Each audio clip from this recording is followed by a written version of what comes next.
pessoal, em plena pandemia, a gente vê o recrutamento de várias áreas do conhecimento, né, das biociências, juntando esforços para combater esse vírus que surgiu e pegou todos desprevenidos, né, sobretudo porque é uma mutação, então é tudo muito novo. E a bioinformática é uma ferramenta super, hiper, mega poderosa, como a gente tem visto nos últimos dias, né, do minicurso, a gama de possibilidades que se pode fazer com as ferramentas de bioinformática. Esses dois artigos que a gente separou para essa introdução, eles mostram descobertas que foram feitas com ferramentas bioinformáticas e que são respostas assim, importantes, né? A primeira polêmica que a gente tem, pessoal, é de onde veio esse vírus, né? Esse segundo artigo aqui, inclusive, ele foi publicado em março, ele diz que, com muita clareza, que não há indícios de que ele tenha sido feito em laboratório. Sobretudo por ferramentas de homologia, né, de alinhamento, a gente consegue ver que não foi algo assim realmente artificial, né, sintetizado em laboratório. A bioinformática, ela permite também a gente entender a proteômica na estrutura do coronavírus, não? Ou dos coronavírus, né? A gente sabe que é uma família de coronavírus, então por isso que a gente fala o novo coronavírus, SARS-CoV-2, né? E aí a gente elucidou, com base em várias ferramentas, a estrutura de proteínas, sobretudo essa proteína spike, que enfim, como se fosse um espinho, né? É a responsável pelo acoplamento do vírus na célula humana. E não há só a proteína spike, né? Que é uma glicoproteína, mas também tem a proteína M, várias outras proteínas aqui que constituem o capsídeo, e, sobretudo, a informação do vírus, que está contida no material genético dele, que, por sinal, é um RNA. Tá? Não é um material, não é um DNA, é um RNA mesmo de cadeia positiva. Ou seja, quando esse RNA ele entra na célula, ele já começa a produção das proteínas que ele quer, né? Esse artigo, interessantemente, ele mostra, com base em filogenia, pessoal, de onde poderia ter vindo o coronavírus, né? Os fortes indícios de que tivesse sido morcego, mas também entrou em cena o pangolim, que é esse animalzinho que vocês podem ver. Ele é típico da Malásia, ele em grande quantidade na Malásia, endêmico de lá. E aí, com base em alinhamentos e construção de árvores filogenéticas, pôde-se observar que, possivelmente, o SARS-CoV-2 estava já alojado em organismos do pangolim. Né? Então, a gente tem aqui análises de árvores filogenéticas consenso, né, pelo genoma completo. Aqui, inclusive, ele mostra com a marcação de 5 aminoácidos-chave que mostram isso, né, exatamente, que já permite essa conclusão de que tenha vindo, de fato, desses animais, sobretudo do pangolim. Aqui só para mostrar a vocês a complexidade que é a construção de uma árvore filogenética e que tudo isso é permitido com base em ferramentas da bioinformática, né? Então, como é que isso é feito, assim, de forma, grosso modo, isso é feito com base em alinhamentos. Então, quando a gente vai observando, alinhando material, uma biblioteca com outra biblioteca, a gente consegue, uma sequência com outra sequência, a gente vai vendo similaridades. E com base nessas similaridades, a gente consegue ver homologias nesse processo, né? Sobretudo aqui, essa imagem destaca o gene RDRP, perdão, que está associado justamente a essa diferença do SARS-CoV-2, né? A gente pode ver aqui à esquerda o SARS-CoV-2, esse grupo, né? Que aqui houve essa diferenciação. Então, a partir desse ponto vermelho que a gente teve a diferenciação. Vocês podem ver Pangolin CoV, BET, né, que no caso é o morcego, e as outras famílias, né, aqui está escrito Wuhan, justamente essa que explodiu na China. Aqui, para vocês verem em detalhes, os aminoácidos associados a essa sequência, né? Então, a gente tem o alinhamento aqui do beta-CoV, né? Reparem que a gente tem o CoV em todos aqui, em morcego. Então, com base nesses alinhamentos, não só aqui o SARS anterior, mas também aqui o de Wuhan, a gente consegue ver que tem similaridades, tem regiões, tem aminoácidos que são repetidos, né? Em ambas não, na verdade, em todas as bibliotecas, né? Esse aqui em especial, ele destaca, acho que vocês consigam ver aí bem, né, com esse amarelo, que é a novidade que surgiu para o beta-coronavírus de Wuhan. É esse que está agora em humanos. Então, a novidade, pessoal, são justamente esses 4 aminoácidos que apareceram aqui, né? E reparem que esse cleavage site, S1, S2, ele continua intacto, né, como vocês podem ver. ele está aí, marcado em verde, é um sítio de clivagem, ele continua íntegro, e esses 4 aminoácidos aqui, eles foram inseridos, são a novidade estrutural do beta-coronavírus 2, né, SARS-CoV-2. Essa sequência aqui de cima, como vocês podem ver, é o RNA todo dele. Então, ele tem aproximadamente não, 29.903 nucleotídeos no RNA, e desses 29.903, nós temos essa sequenciazinha aqui, que é a sequência spike, acho que vocês lembram, eu falei no começo, essa proteína spike, a proteína, essa vermelhinha, né, que aqui nessa imagem está em vermelho, ela é responsável pela ligação com a célula do ser humano, né, do ser humano ou do animal, do morcego, do pangolim. Então, a bioinformática, ela permite, por exemplo, a elucidação da subunidade S1, da subunidade S2, e a gente consegue abrir aqui esses pedacinhos, ó, e ver as sequências por trás disso, uma sequência de aminoácidos, e aqui a inserção que houve nessa mutação. Acho que vocês podem ver, aqui está SARS-CoV de morcego, né, SARS-CoV, o SARS-CoV anterior, pangolim em morcego, e aqui o SARS-CoV-2. Então, essa é a novidade estrutural na sequência dessa proteína em específico. Né? Então, assim, tudo isso, pessoal, é graças aos recursos que a gente tem hoje de bioinformática, elucidando tudo isso. E o processo como um todo, né? A estrutura do vírus é essencialmente proteica, né?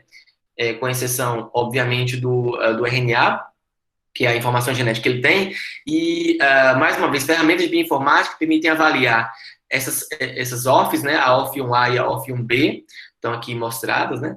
E aqui em vermelho, inclusive, é justamente o trecho referente a essas proteínas spike, né, que são as proteínas responsáveis pelo acoplamento no receptor de membrana, né, como vocês podem ver aqui.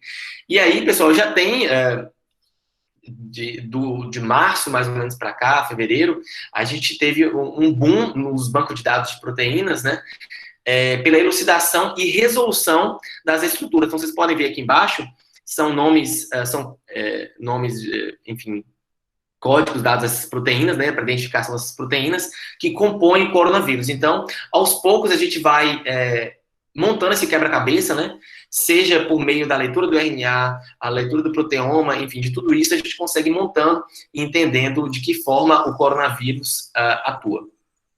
Então, eu acho que é isso, só para introduzir. A montagem que vocês vão fazer com Juliana, agora na parte prática, a amostra vem de um paciente positivo para Covid daqui da Bahia. Então, essa amostra foi coletada por suave nasal, então aquele cotonete grande, né, que se usa para retirar a amostra. Teve extração do RNA total. Depois disso, a gente tirou teve a depressão ribossomal, né, para tirar toda a contribuição de RNA ribossomal. Foram preparadas bibliotecas e sequenciadas em Ion Torrent. Então, a partir daí, agora vocês se divertem. E é isso. É contigo, Ju. Gente, primeiro eu queria ver se vocês conseguiram mandar o PDF. Vocês podem mandar aí no chat, por favor? Vou mandar aqui de novo também. Sim, tá, beleza. Deixa eu compartilhar minha tela. João Paulo e Joel, eu queria que vocês ficassem no chat para mim, enquanto eu faço a prática, para ver se surge alguma dúvida, né? Sim. Quanto aos passos aqui, se puder tirar a dúvida no próprio comentário aí, porque eu tenho aí mais ou menos 40 minutos para fazer essa prática, eu estou com medo de não dar tempo, talvez eu tenha que correr um pouquinho. Então, se vocês puderem ir respondendo as dúvidas quando souberem, né? Então, gente... Sim, senhora, pode deixar. Mas eu não sei muito não, vou tentar aqui. Então, gente, eu fiz um PDF com o passo a passo da nossa prática. É mais um PDF para ser um guia de estudo, né, para todo mundo, porque na bioinformática nada vai ser igual, então, quando vocês forem fazer uma montagem, alguma coisa assim, vocês provavelmente não vão usar as mesmas coisas que eu usei aqui, nem os mesmos arquivos, né? Algumas considerações. Eu vou fazer tudo no Linux, e eu estou usando o Linux numa máquina virtual, não sei se vocês já ouviram falar. eu instalo um programa no meu computador que vai virtualizar o Linux, então eu consigo usar o Linux e o Windows ao mesmo tempo. Isso é uma coisa que muita gente perguntou na aula da terça-feira, se vocês quiserem, a gente pode falar um pouquinho mais na aula de amanhã. A aula de amanhã está em aberto ainda, a gente vai talvez mostrar uma parte da prática, mas tem muita coisa também que dá para dar dica, né? Então, se tiver alguém interessado nisso, manda no chat, que o pessoal anota aí e a gente inclui na apresentação de amanhã. Bom, como o Joel já falou, então, né, a gente vai fazer uma montagem do genoma de SARS-CoV, e nesse caso, a gente já tem um arquivo, um dos nossos colaboradores, né, nos forneceu essa biblioteca, mas normalmente, quando você vai fazer uma montagem de um genoma, você pega uma biblioteca em um desses repositórios, né? Um deles eu já falei na aula da terça, que é o SRA, e esse SRA, além do SRA, né, tem o DIO também e o ENA. Aqui eu deixei o link para eles, e a biblioteca que a gente vai escolher, ela precisa estar no formato FASTQ, é um formato que eu já introduzi para vocês, daqui a pouco eu vou mostrar ele ao vivo, né? E para cada um desses repositórios, existe uma forma de você fazer o download desse arquivo, e eu coloquei aqui o manual para vocês darem uma lida depois. De novo, a nossa biblioteca não é pública, a gente conseguiu ela com uma outra pessoa, então a gente não vai fazer esse passo aqui, é só para vocês saberem onde encontrar. Então, a nossa biblioteca, ela já está aqui na servidora. Antes de mostrar as coisas, eu vou mostrar para vocês como é que funciona o acesso à servidora, né? O João já mostrou também, mas eu vou mostrar com um pouquinho mais de detalhe. Então, primeiro, essa aqui é a tela preta, né?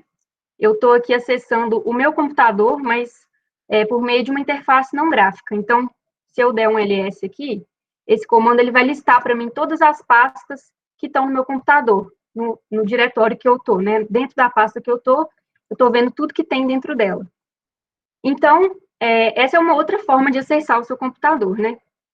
E por meio do terminal, a gente consegue acessar também uma servidora, no nosso caso, uma servidora que está lá na UFMG, onde a gente roda todas as nossas análises, e para isso a gente vai usar esse comando aqui, o SSH, e aqui a gente está fornecendo a porta da servidora, onde a gente quer acessar. Esse aqui é meu usuário lá dentro da servidora, e esse aqui é o IP da servidora. Se vocês colocarem esse comando no terminal de vocês, vocês não conseguem acessar, porque vocês não têm o usuário, não têm a senha, enfim. Isso vai variar. O comando SSH é sempre o mesmo, mas a porta e o IP da servidora sempre vai mudar, né? Depende de qual servidora vocês vão estar usando. Então, eu loguei na servidora, se eu der o mesmo comando, eu vou ver pastas diferentes, porque eu não estou mais no meu computador. E aí eu vou usar outro comando, que é o cd, que é para mudar a minha pasta, né? Então, se a gente usar esse comando aqui, pwd, ele vai falar onde que eu estou dentro da servidora. E aí, se eu usar o comando cd e passar um caminho de uma pasta, que é onde eu coloquei as nossas coisas da prática, e a gente dá Enter, agora a gente está dentro dessa pasta, né? Prática minicurso, que está dentro da pasta Juliana, que está dentro da pasta Deira. Isso aqui é só para vocês não ficarem muito perdidos. E como eu estava falando, então, voltando para o PDF aqui, a nossa biblioteca, que a gente vai usar hoje, ela inicialmente está compactada. Ela está no formato .rar, né? E funciona da mesma maneira. Quando a gente baixa um arquivo compactado, a gente precisa descompactar ele, para ter acesso a ele, né? Aqui vai ser a mesma coisa. Só que a diferença é que a gente está fazendo tudo isso de uma forma não gráfica, digamos assim. Então, a gente vai usar, no primeiro passo, esse programa Unrar. Gente, todos os programas que eu vou citar aqui, eu coloquei o manual no PDF, porque uma coisa importante, né, de se usar o terminal, é que você precisa ler o manual de todos os programas que você vai usar, porque cada um tem parâmetros diferentes, tem funções diferentes. Então, é bom você dar uma lida antes de usar algum programa, né? E é por isso que eu deixei os manuais aqui. Se vocês tiverem interesse, depois é bom dar uma lida. Então, esse aqui é o comando que eu vou usar inicialmente. vou copiar aqui do PDF mesmo. Outra observação que eu esqueci de falar é que vocês estão vendo esse tanto de arquivo aqui, porque são coisas, tudo eu já fiz antes, né, para deixar pronto, porque em 45 minutos não dá para rodar tudo, é tudo demorado. Alguns passos são rápidos, então eu vou mostrar, mas a maioria das coisas não dá para fazer na hora. Então, esse comando, que é o para descompactar a biblioteca, eu vou só mostrar ele funcionando, né? Mas eu vou ter que matar aqui o processo, porque eu já tenho esse arquivo aqui. Então, depois que a gente roda esse programa, esse comando, a gente vai ter, então, a nossa biblioteca no formato FASTQ, que é o que a gente precisa, né? Feito isso, então, agora que a gente tem a biblioteca no formato FASTQ, a gente precisa conferir a qualidade do sequenciamento, né? Alguém me perguntou na terça-feira, não lembro quem foi, se dava para ver a qualidade, se dava para avaliar a qualidade do arquivo pelo formato FASTQ. E a resposta é que não dá para você fazer isso só com o arquivo em FASTQ. Você precisa de um programa, que é esse FASTQC. Esse programa, ele é muito utilizado por todo mundo que mexe com o arquivo de sequenciamento, porque ele vai emitir um relatório do seu arquivo FASTQ, e aí você vai poder avaliar vários aspectos, né, da sua biblioteca de sequenciamento. Então, eu vou colocar para executar aqui. Então, aqui eu estou chamando o programa, eu estou fornecendo a entrada, né, que é o nosso arquivo FASTQ, e o FASTQC ele é bem simples, é só fornecer essas duas coisas que ele vai rodar. Aí aqui ele está falando para a gente que ele começou a análise do arquivo, né, e ele vai começar a mostrar para a gente uma porcentagem da análise. Ele demora um pouquinho ali, ó, 5%, aí ele vai mostrar 10%, e assim por diante. Como eu já falei para vocês, eu já rodei tudo aqui, então o que esse comando vai gerar para a gente é esse arquivo aqui, ó, um arquivo HTML. Esse arquivo, por ser um HTML, quando a gente executa ele vai para uma página web. Só que a gente não consegue executar isso dentro da servidora, porque a gente não tem a parte gráfica, né? Então, o que a gente precisa fazer? Está aqui escrito. Esse relatório ele deve ser copiado para o PC local, que é o meu notebook que eu estou usando na minha casa, e só dessa forma a gente consegue visualizar o relatório, né, que é gerado pelo FASTQC. E aí eu vou mostrar para vocês aqui como é que funciona. Esse passo é bem rápido, dá para fazer na hora. Eu vou ter que colar esse comando antes num bloco de notas, porque quando eu copio direto, eu testei mais cedo, quando eu copiei direto do PDF, ele está vendo uma quebra de linha aqui, então não dá para executar. E onde que eu vou executar, então, esse comando? Eu preciso ir na pasta que eu vou salvar o arquivo, né? No meu caso, está dentro da minha home, dentro dos documentos, criei uma pasta aqui que chama Prática Minicurso. Aí eu clico no botão direito e coloco Abrir no terminal. E aqui eu estou em outro terminal, agora eu estou com 2 terminais abertos. Um deles está no meu computador e o outro deles está na servidora.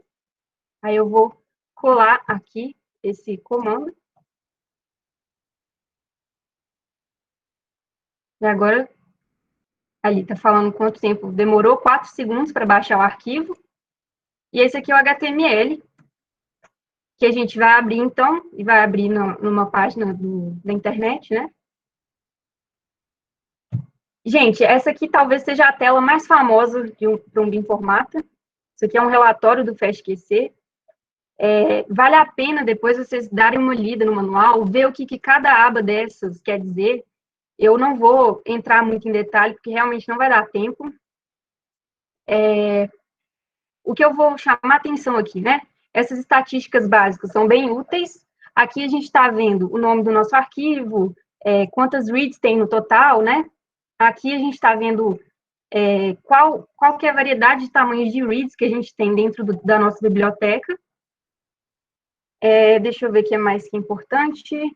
Esse gráfico aqui, primeiro, né, o Per Base Sequence Quality, que vai te falar qual que é a média da qualidade em relação à posição dos nucleotídeos na read, né? Então, por exemplo, para a posição de 80 a 89 de todas as reads, essa aqui é a média de qualidade FRED que eu tenho.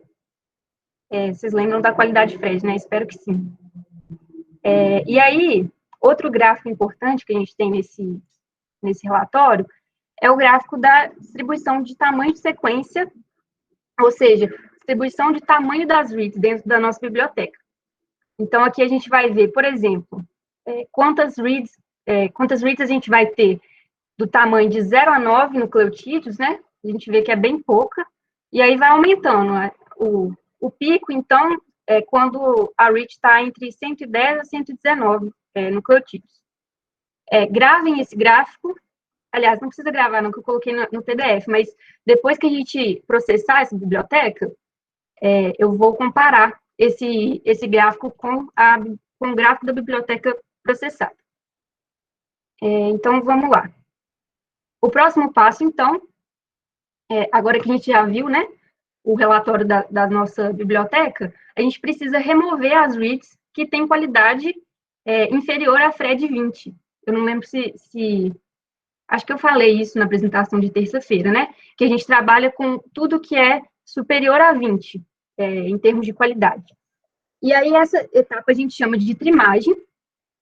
É um termo que veio do inglês, né? Veio do inglês trimming. E esse passo é crucial, porque se a gente montar um genoma usando uma biblioteca com reads de baixa qualidade, nada do que a gente fizer vai ser confiável. Então, isso é um passo que a gente precisa fazer, não tem jeito. Então, para isso, a gente vai usar uma ferramenta que chama CutAdapt. É uma ferramenta muito usada.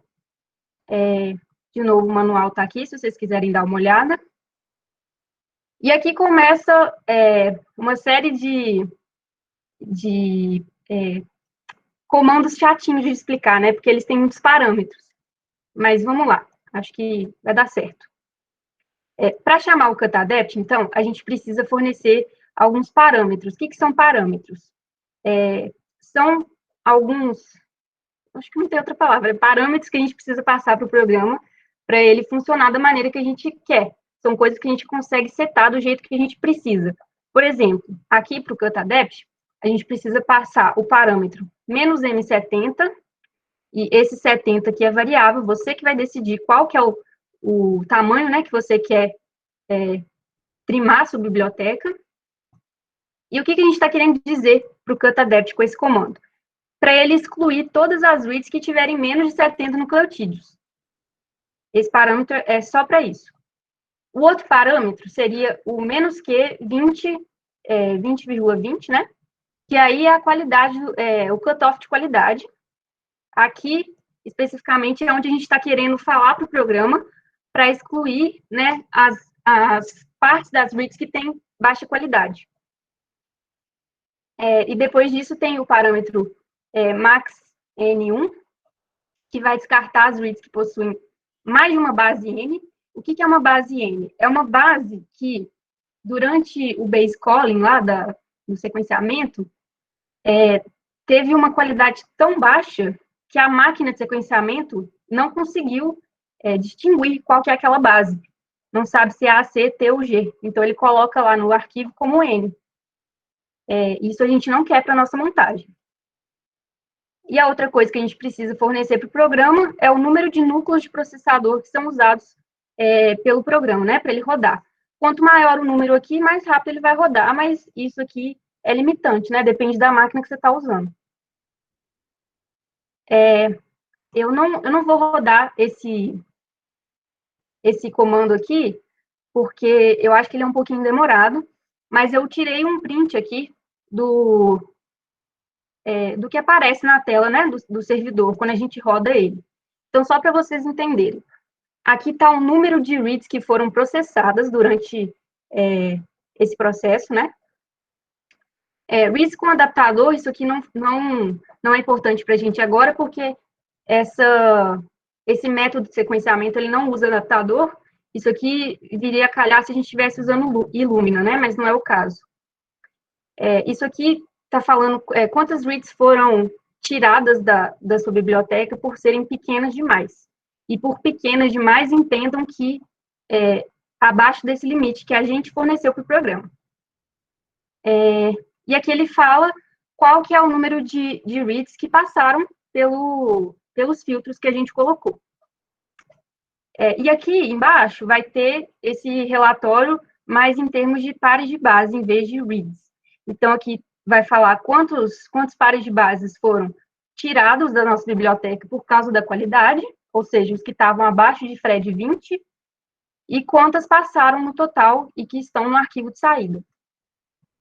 Então, esse aqui é o arquivo trimado já, esse aqui, ó. Suave Bahia RNA-seq Trimmed. A gente tem que fornecer no nosso arquivo de saída um nome, né, que torne fácil a gente saber o que foi feito para aquele arquivo. Então, esse aqui é a nossa biblioteca crua, digamos assim, e essa aqui é a nossa biblioteca trimada. Então, próximo passo. Agora que a gente já trimou a biblioteca, é comum, né, importante que a gente faça aquele passo novamente do FastQC para ver o que mudou na biblioteca depois dela passar pelo processo de trimagem. Então, de novo, eu vou ter que copiar esse arquivo.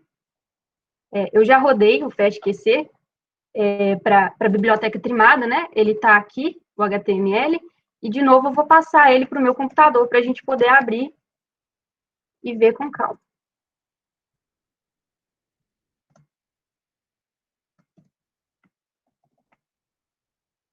Então, eu tenho que abrir aqui o meu terminal que está dentro do meu computador.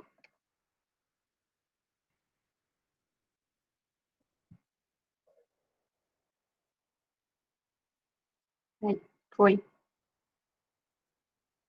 E agora eu tenho dois arquivos aqui, né? O HTML da biblioteca não trimada e da biblioteca trimada. Eu vou abrir aqui de novo só para vocês verem um detalhe. Vocês lembram que no comando do cutadept eu coloquei para tirar tudo que era abaixo de 70 nucleotídeos, certo? Se a gente comparar aqui, esse aqui é o arquivo da biblioteca trimada, esse é o arquivo da biblioteca não trimada. Aqui ele está falando que o tamanho das sequências ia de 8 a 366, e agora ele vai de 70 a 352. Não me perguntem por que mudou isso aqui. Ah, não, mentira, isso aqui pode ter sido porque eram reads com qualidade baixa, né? E o mais legal de tudo, vou mostrar isso no PDF, se a gente comparar aqui, ó, lado a lado, a gente vê que tudo que estava com qualidade abaixo de 20, né, essa parte vermelha aqui, saiu da nossa biblioteca. Então, essa parte amarela aqui, ó, tá tudo acima desse cutoff que a gente impôs aqui, que é o de 20, e agora tá mais confiável para a gente trabalhar. E esse gráfico aqui embaixo é para mostrar a distribuição do tamanho, né, das reads. Então, a gente já pode ir para o próximo passo, né, agora que a gente já tem a nossa biblioteca pré-processada. Qual que é o próximo passo? A gente está fazendo uma montagem de genoma. A nossa biblioteca ela foi sequenciada a partir de um paciente humano, então é de se esperar que a nossa biblioteca tenha reads tanto humanas, né, partes de genoma humano, parte de genoma de bactéria que estava na amostra, enfim. E além disso tudo, a gente tem também reads que pertencem a um vírus. Então, o que a gente precisa fazer agora é, de alguma forma, separar tudo que é do vírus em um único arquivo que vai ser usado para montagem em si. Então, tudo que não é do vírus, a gente tem que descartar de alguma forma. Para isso, a gente vai precisar de um genoma de referência de SARS-CoV-2. E essa etapa, eu vou tentar explicar brevemente como a gente conseguiu esse genoma de referência. Existe uma página do NCBI, né? Desde que começou a pandemia, eles disponibilizaram, onde eles colocam tudo que eles têm, tanto artigo, biblioteca de sequenciamento, enfim, tudo relativo a SARS-CoV-2, né?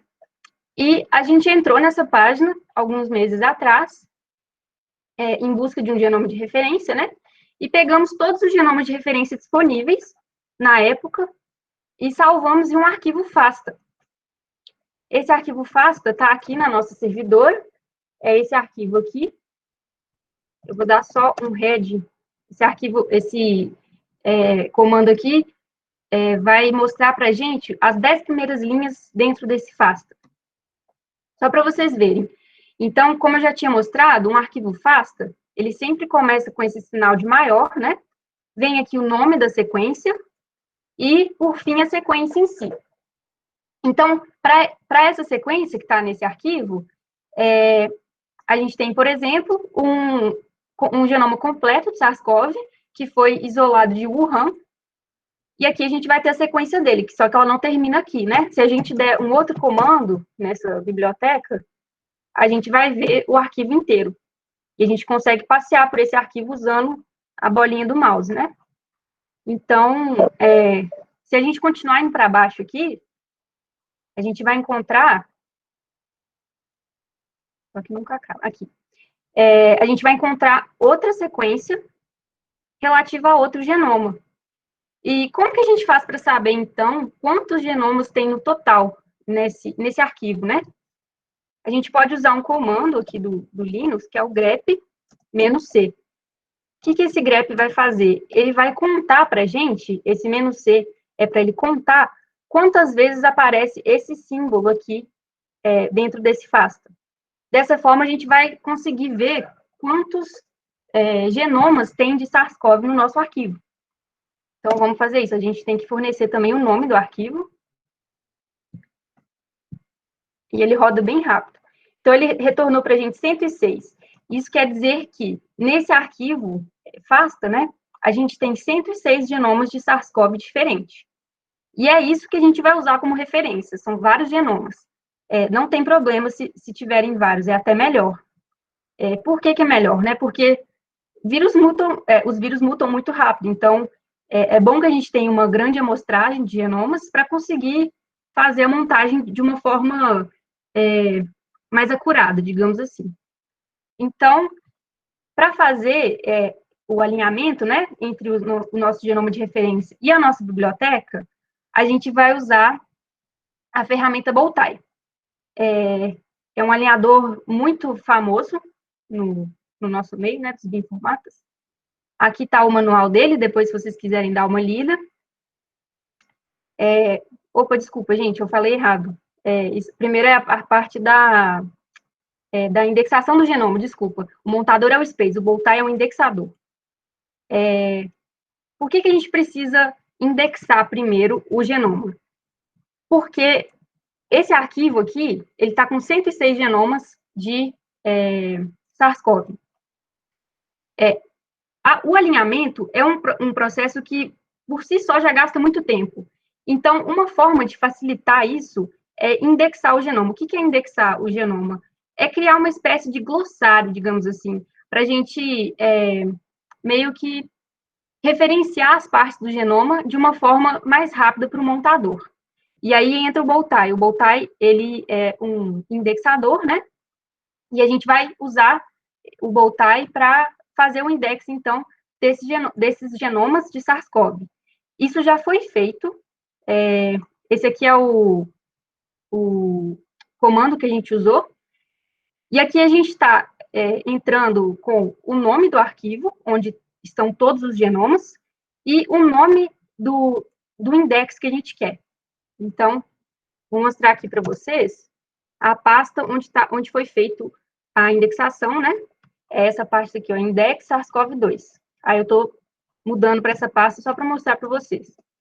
São gerados, então, 6 arquivos aqui, que é onde está o index do nosso vírus. Agora eu vou voltar para a pasta prática minicurso. Então, gente, o próximo passo, né? A gente já fez, então, a indexação, e agora a gente já pode ir para o alinhamento em si. Agora sim, a gente vai usar Mentira, a gente vai usar o Bowtie de novo, desculpa. Para fazer o alinhamento também. O Bowtie faz o alinhamento e a indexação do genoma de referência e o alinhamento com a biblioteca, né, das reads.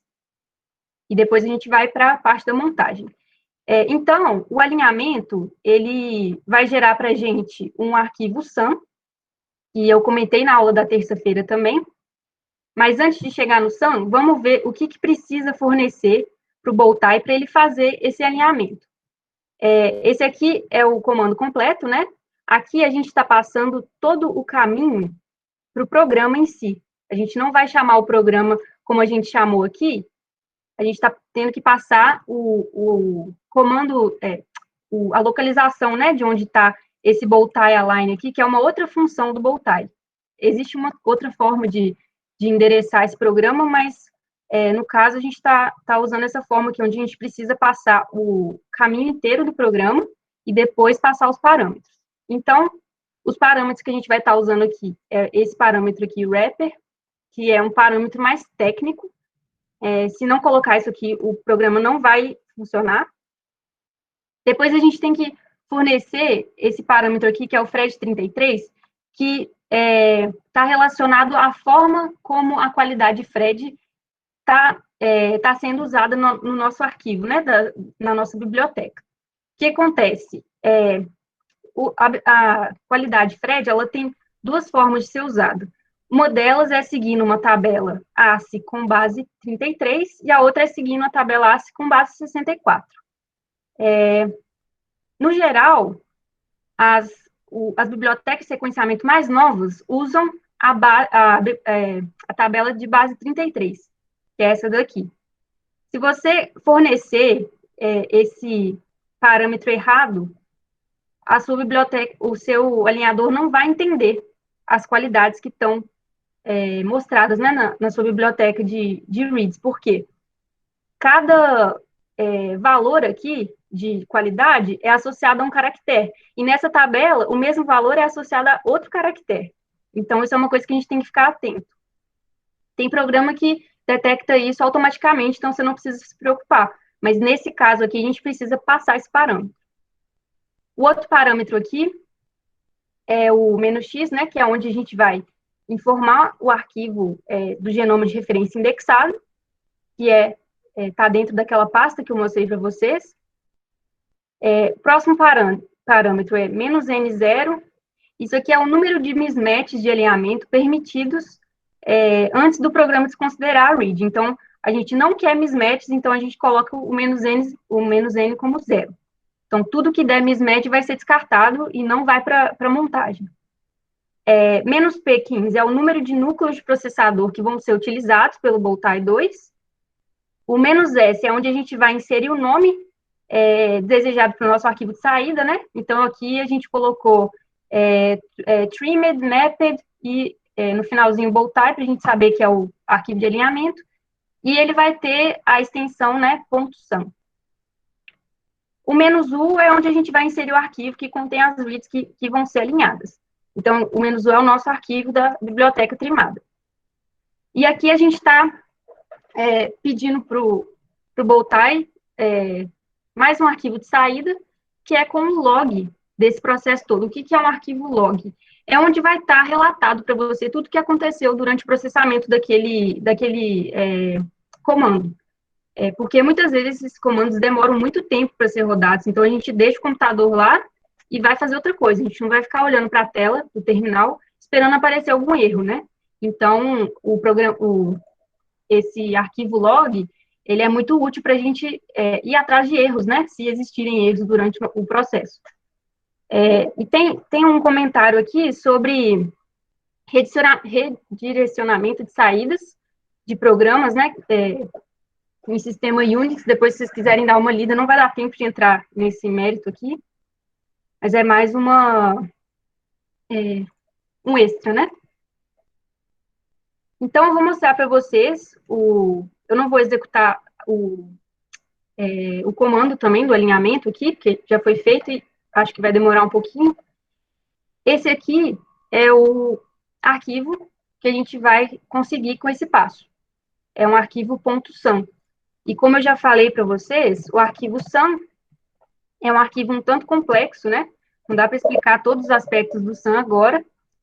Para começar, ele tem esse cabeçalho aqui, gigante, que vai ter várias informações sobre o alinhamento, tanto sobre a biblioteca de read, quanto o genoma de referência que a gente usou. Tem várias informações aqui. Vai ter também aqui o comando que a gente usou para gerar esse arquivo SAM, e, por fim, vai ter a parte do arquivo SAM que é relacionada às reads, né? Aí aqui, cada linha aqui vai falar informações sobre a read que alinhou ou não ao seu genoma de referência, e tem as mais diversas informações aqui, a qualidade do alinhamento, qualidade da read, e assim por diante. O que eu quero que vocês se atentem aqui é essa coluna aqui, que está cheia de 4, né, nessa tela. Essa é a coluna das flags. Eu acho que eu cheguei a comentar na aula da terça também. Isso aqui é muito importante para a gente depois separar num arquivo o que são as reads que alinharam no genoma de referência e as que não alinharam, porque entendam que esse arquivo SAM está com todas as reads aqui da nossa biblioteca, tanto as que alinharam quanto as que não alinharam. Só que as que não alinharam têm uma flag diferente das que alinharam. Então, é isso que a gente vai usar na nossa próxima etapa, que é a etapa de... deixa eu ver onde que eu estou aqui para não me perder. Tá, aqui eu já mostrei para vocês, né, como que é o arquivo SAM. Antes de separar as reads que alinharam das que não alinharam, eu só vou usar esse comando aqui para contar quantas reads alinharam. Esse é um comando que a gente usa o programa SunToolsView. É um programa muito bom, muito prático, cheio de coisas, né? Depois dei uma lida também no manual. E por meio desse comando, a gente consegue contar, então, as reads que alinharam ao genoma de referência. Eu vou usar esse comando antes de separar essas reads em outro arquivo. Então, eu estou chamando aqui o SunToolsView, o "-c é para fazer a contagem, né? E aqui eu estou passando o nome do arquivo SAM, que é o arquivo que precisa ser analisado pelo SunToolsView. Ele vai demorar um pouquinho para retornar para a gente quantas reads foram alinhadas.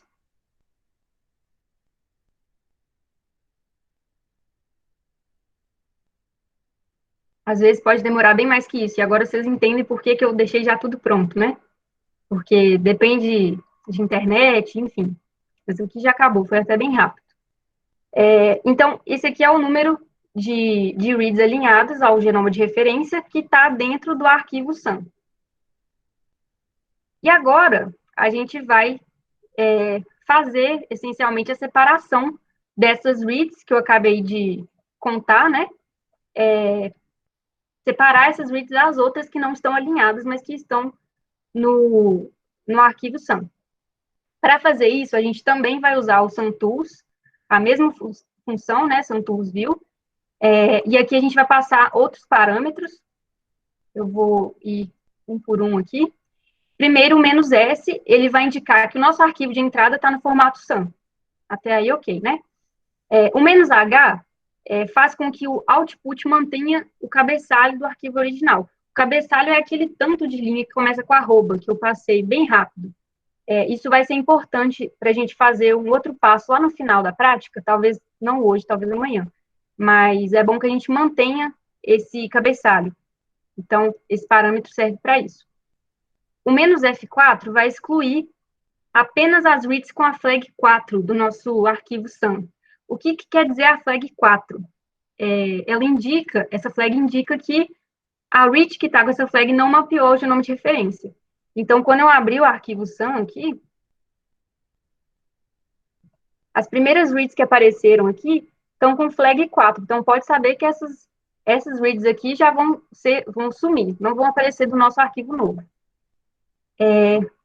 E aqui eu estou pedindo para o programa jogar todas as reads alinhadas, então, para um outro arquivo SAM que vai ter esse nome aqui, ó. Soab Bahia Renaseg Trimmed Only Mapped.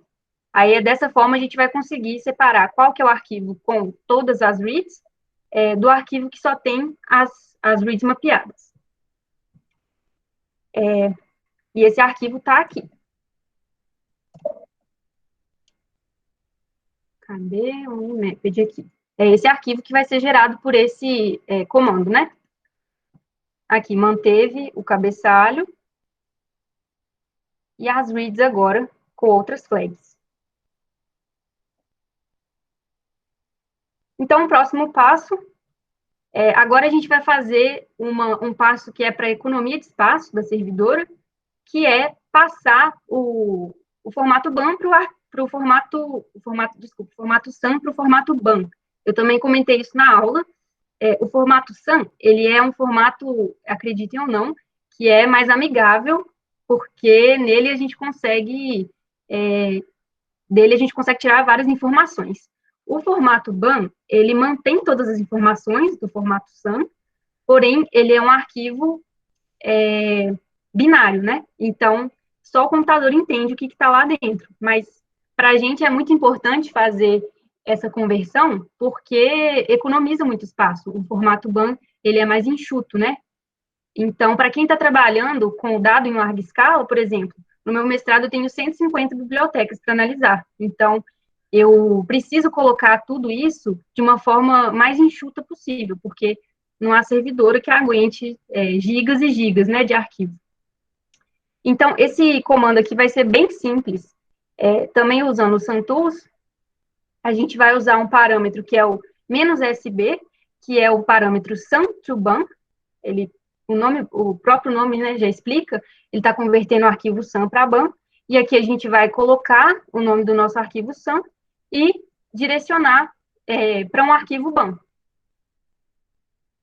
E só para vocês terem uma ideia, depois de rodar aquele comando, a gente vai ter esse arquivo aqui, .bam, né? onlymapped.bam.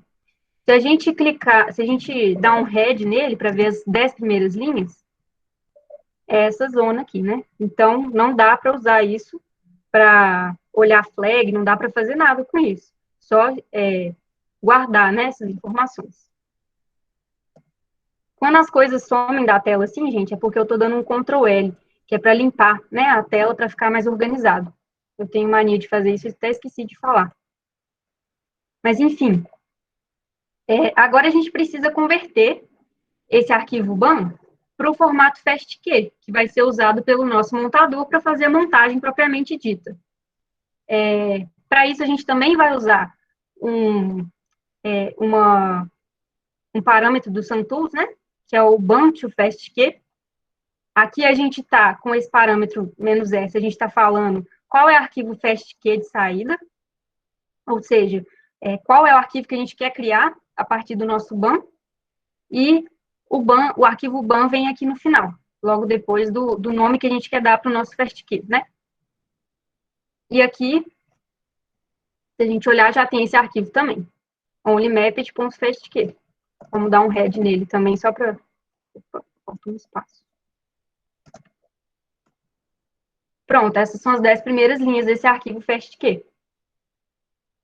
E é esse arquivo que a gente vai usar agora, né, para fazer a montagem. Agora sim, né, chamando o montador aqui, o Spades. Existem vários montadores, o Spades é um deles. O Spades, assim como outros montadores, utiliza uma abordagem dos grafos de De Bruijn, né? Não vou entrar nesse mérito, porque meu tempo já está acabando, e isso é uma coisa bem difícil de explicar, como funciona o montador, mas é bem interessante para quem se interessar, né? Deve ter muito vídeo explicando isso. No manual em si, não sei se fala a esse nível de detalhe, né? O manual é mais para falar o que cada parâmetro do programa faz. Mas quem tem interesse é bem legal de dar uma olhada nisso depois. E aqui é o meu comando do montador em si, né? E vou, de novo, ir por parâmetros.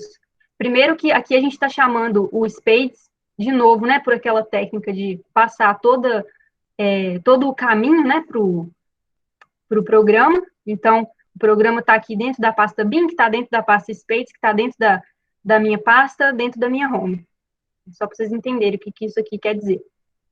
E os parâmetros aqui, ó, "-t40", quer dizer que a gente usou 40 núcleos de processador para fazer essa montagem, isso é extremamente variável. Esse parâmetro aqui, IonTorrent, é para falar qual foi o método de sequenciamento da biblioteca. Como o Joel já falou lá na introdução, né? É uma biblioteca de Ion Torrent, poderia ser Illumina, Solid, talvez, enfim. Existem outras formas, né, de sequenciar. O "-s" é o nome do arquivo que vão ter as reads que serão usadas na montagem. Qual que é esse arquivo? É o arquivo FastQ que a gente acabou de criar, a partir do ban, né? Então, a gente coloca o nome dele aqui, e "-o" é para falar o nome do nosso arquivo de saída. Não vou executar esse comando de novo, porque talvez seja o mais demorado de todos, né, a montagem, mas aqui está a pasta gerada por esse comando, por esse montador. A gente vai acessar essa pasta para ver o que tem lá dentro. E é isso tudo aqui que a gente vê dentro da pasta. E aqui a gente vai se atentar ao arquivo dos contigs, né, montados. Vamos acessar esse arquivo. E, ó, a gente já tem uma boa notícia aqui, né? Foi montado, então, a partir das nossas reads de 70 a 366 nucleotídeos, né? O montador conseguiu juntar essas reads, então, e fazer uma sequência de 29.880 nucleotídeos. Vocês lembram do tamanho lá do genoma do SARS-CoV, né? 29.900, nem lembro mais. Então, a gente praticamente montou o genoma inteiro, né, do vírus. Como que a gente faz para confirmar isso? Só tem um jeito, jogando esse arquivo aqui no BLAST, né, no banco de dados. Tem um tempinho ainda. Vou terminar essa aula com esse resultado. Então, esse aqui é o BLAST, né? Aí a gente vai aqui no Nucleotide BLAST. Daria para fazer isso também no terminal, tá, gente? Mas eu vou tornar isso um pouco mais lúdico, digamos assim. Eu vou ter que abrir de novo o terminal aqui na minha pasta, porque agora eu quero copiar o arquivo dos contigs, né? Eu vou usar aquele arquivo para jogar lá no BLAST. Então, aqui eu tenho que consertar a localização, né, que está dentro de outra pasta agora, que é a pasta assembly.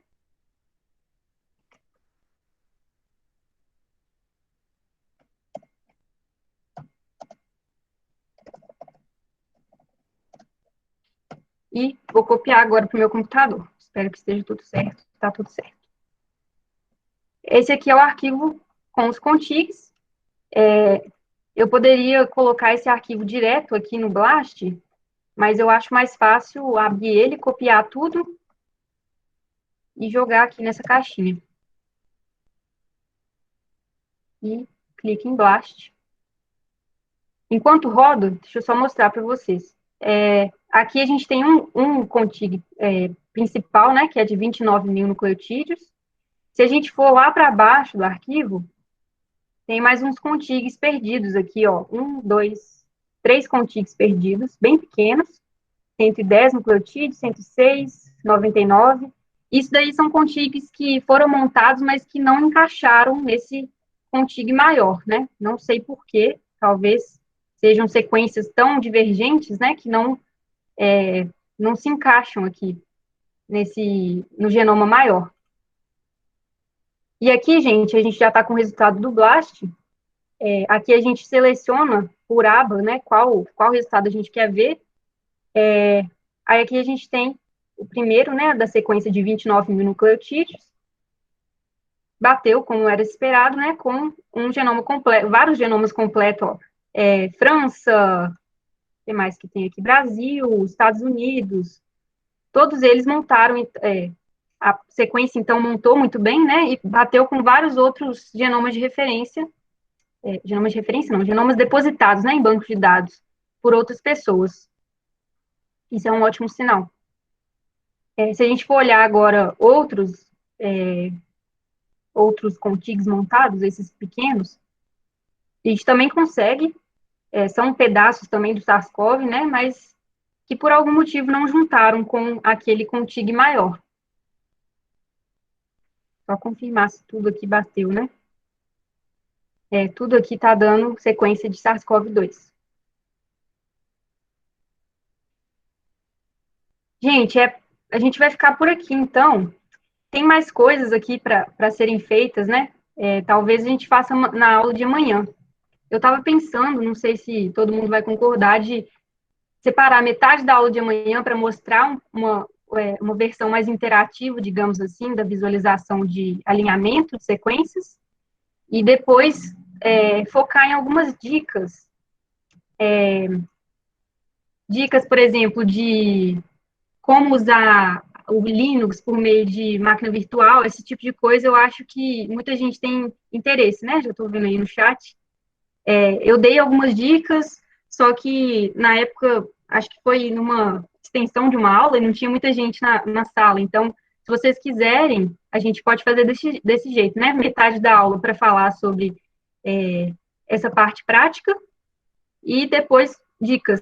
E aí vocês pedem no chat. Ah, que bom que vocês animaram, então.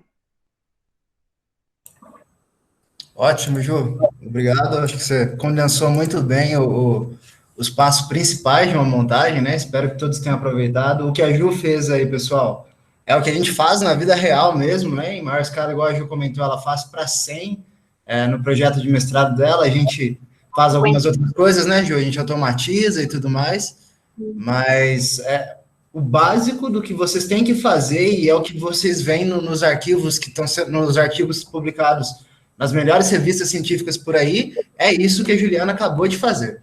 Os programas que a Juliana usou ali são os programas mais usados, não foi só um treino café com leite, né? É uma pena que a gente não pode estar no laboratório todo mundo junto para a gente fazer realmente, estar aí junto com vocês, cada um com um computador, mas eu espero que o PDF que a Ju fez para vocês, mandou, ela fez com bastante atenção, tem comentários, vocês usem, já sirvam como um treino, né? E, Ju, tem algumas perguntinhas para você, eu acho que a gente pode ficar até umas 6h15 aqui, tudo bem para você? Talvez eu converse com as coisas. Ju, se você quiser parar a gravação, para não estender muito, a gente fica por aqui com a gravação, então, e aí agora quem quiser ficar, e a gente vai conversando, então, até umas 6h15, pessoal. Aí continue mandando perguntas, Joel, se estiver na escuta com as perguntas aqui, eu vou participando da conversa com a Ju, você vai mandando para a gente. Ju, temos algumas perguntas sobre o Ubuntu aqui, talvez você possa responder. A Kevin perguntou se dentro da máquina virtual dá para acessar arquivos que estejam salvos no Windows ou só arquivos que forem salvos nessa máquina? Existe uma forma de você conectar a sua máquina virtual do Ubuntu, né, com o Windows, de uma forma que você consiga arrastar arquivos do seu Windows, por exemplo, para o Ubuntu. Eu não consigo fazer isso, mas já vi pessoas que conseguem, então deve ser uma coisa que dá para resolver em termos de, sei lá, 2 vídeos no YouTube, né? Mas eu não faço isso. Como eu faço para conectar meus arquivos? Eu coloco no Dropbox. Arquivos que eu quero acessar das 2 máquinas, eu coloco lá no Dropbox. Mas existe sim uma forma de você arrastar o arquivo e conseguir usar nas 2 máquinas. Eu só tenho que descobrir como. Eu também já vi, não sei falar como funciona, mas tem como sim. Não deve ser muito difícil. Uma coisa que eu não falei sobre máquina virtual, né, que parece uma alternativa boa para muita gente, é que ela roda, mas de uma forma mais lenta, assim, você tem que ter um pouco mais de paciência. Mas choices, né? Se você não quer abrir mão do Windows e quer usar os 2, eu acho que a gente tem que estar aberto a esse tipo de passar essas raivas, né, de lentidão, enfim. Esse é o motivo de eu não usar aqui, né? Quando a Ju começou a instalar o Ubuntu, a gente conversou bastante sobre isso, né? Lá no laboratório, a gente discutiu algumas coisas e tal. Eu não uso porque eu não gosto de algumas travadas que a máquina virtual dá do nada, assim. Me irrita num nível que estraga meu dia, assim, sabe? E a Ju tá aí como testemunha que isso acontece muito, né, Ju? Às vezes você começa a rodar coisas demais, direto você vai ter um outro erro, porque são 2 sistemas operacionais sendo emulados no mesmo computador. É muita coisa mesmo, é complexo para o computador gerir tudo isso, né? Então, os erros acontecem e é normal. Não é o tipo de erro que eu estou disposto a aturar ao longo do meu dia, né? Então, o que eu faço é uma outra alternativa que eu conversei com vocês na minha aula, que é o Dual Boot. Eu formato o meu HD de uma forma que os 2 sistemas estão aqui, e quando eu preciso rodar o Windows, que eu gosto para usar o Office, que o LibreOffice é uma coisa que dá alguns problemas, mas quando eu uso o Windows para usar o Office, quando o computador está ligando, vai aparecer uma telinha para mim e eu clico no Windows. Então, são, acho que, de forma muito geral, né, Ju, as duas principais possibilidades, né? Ou virtualiza, igual a Juliana usou, vocês viram hoje, ou faz o dual boot, que é meio que deixa a máquina com os dois sistemas e escolhe antes da máquina ligar. Kevin, é a única forma, assim, eu tô já respondendo aí. Aí, Não Ju, tem como olhar as coisas ao mesmo tempo. tem uma pergunta da Tássia que merece um pouquinho mais de explicação, porque talvez o jeito que ficou sua aula pode ter confundido, o jeito da aula não, mas o jeito que a gente fez de alinhar os reads, né, pode gerar um pouco de confusão. A Tássia Furtado perguntou, cada read é um pedaço do genoma? Explica aí, Ju. Cada read o quê? A Tássia Furtado perguntou se cada read é um pedaço do genoma. Tássia, não necessariamente. Cada read pode ser um pedaço do genoma, mas você pode ter duas reads, por exemplo, que vão ter sobreposição, né? E aí que entra o montador. O montador, ele usa várias coisas matemáticas muito complexas para, de alguma forma, tirar essas sobreposições e deixar só sequências que vão aparecer uma única vez. Então, dessa forma, você consegue montar o genoma de uma forma que não tenha partes duplicadas, enfim. Mas isso não quer dizer que numa biblioteca de reads, né, você tenha... Perdi o raciocínio que eu fui ver o chat, desculpa. Não quer dizer que numa biblioteca de reads você tenha vários, tipo assim, o genoma picotado em vários pedacinhos, né? Uma read, ela pode ter, duas reads diferentes podem ter o mesmo pedaço do genoma, e aí na hora de montar, se você considerar as duas, né, sem ver sobreposição, vai dar problema, você vai ter um genoma duplicado, por exemplo. Então, falar isso é uma forma bem simples, né, meio simplificada demais de escrever uma biblioteca de reads, mas lá tem todo tipo de coisa possível. E a outra coisa também, né, Ju, que veio de um sequenciamento de extração de RNA total, né? Sim, também. Então, tem reads do genoma humano, tem reads de bactérias, tem reads de bactéria que estava contaminando o laboratório naquele momento. Então, a nossa abordagem aqui, quem perguntou foi a Tássia. Tássia, nós escolhemos para a aula de hoje, antes de montar, alinhar contra o genoma do SARS. Então, a gente filtrou. Então, uma resposta para a sua pergunta é, o arquivo que a Juliana usou para a montagem final, sim, é muito possível que tudo ali é do genoma do SARS. Por quê? Porque toda aquela explicação que a Juliana antes, que ela alinhou antes, né, tudo aquilo. Mas, inclusive, é uma coisa muito legal usar os outros reads para uma abordagem que chama metatranscriptômica, que é querer fazer montagens, né, e montar tudo que sobrou lá, né, que é um jeito também, né, Ju? É o jeito que a gente usa, né, no laboratório, muitas vezes. Deixa eu fazer um comentário de uma coisa que é muito importante para quem faz RNA-seq e trabalha com transcriptômica. O Joel comentou no final da aula dele que essas bibliotecas tiveram uma coisa que chama depressão ribossomal. Para que vocês entendam, isso é muito importante, gente, a história da depressão ribossomal. RNA ribossomal, ele está no centro da maquinaria de tradução, né, gente? É uma coisa extremamente importante, do ponto de vista evolutivo. É um dos RNAs, é o RNA mais importante que tem, extremamente conservado, e ele é o RNA que faz a célula, o core, que é a tradução, funcionar. Então, você imagina, se é a principal coisa que a célula tem que fazer, que é transformar RNA em proteína, você imagina que o cara que faz isso, que é o RNA ribossomal, está em quantidades exorbitantes na célula, mas é muito mesmo, assim. 90% de todo o RNA que tem numa célula é RNA ribossomal. Então, você imagina, você quer fazer RNA-seq para ver expressão diferencial, para ver RNAs não codificantes, e aí, a hora que você sequencia, a máquina, ao acaso, quem que a máquina mais vai pegar na hora do sequenciamento ou seu protocolo? É RNA ribossomal, é 90% do que está lá, imagina, né? Então, aquele passo que o Joel mencionou é crucial, e os laboratórios têm várias formas de lidar com isso, né? E para eucarioto, uma forma é usar kits, que vão usar sondas que vão tirar o RNA ribossomal antes de ir para a RNA-seq, né?